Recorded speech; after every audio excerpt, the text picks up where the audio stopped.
As we close the Vico Soto story, one thing becomes clear. Vico Soto's rise is not just about one man's achievements, but about the hunger of a people for something better. His victories are remarkable, but perhaps more remarkable is the trust his constituents have placed in him, a trust that has endured controversies, political attacks, and the weight of expectations.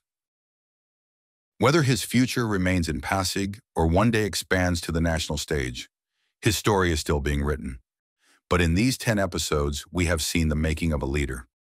One shaped by faith, by education, by family, by reform, and by the unshakable belief that government must serve the people.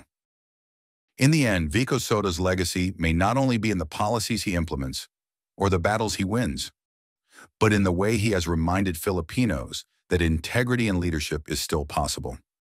This has been the Vico Soto story. Thank you for listening.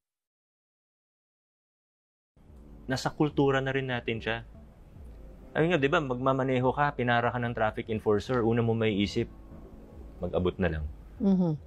Same person, same driver, same moral compass. Dalhin mo sa Singapore, maglalakas loob siya na mag-abot sa traffic. Hindi niya may isip yun. So, what's the difference? Same person, biglang mabait na pag nasa Singapore? Hindi, kasi doon, hindi siya katanggap-tanggap. Doon, pag ginawa mo yun, siguradong kulong ka. Dito, tanggap natin tanggapin natin na hindi lang politiko o government officials ang may kasalanan dito. Ang bawat isa sa atin, may konting kasalanan dito. Hinayaan natin yung kultura ng korupsyon.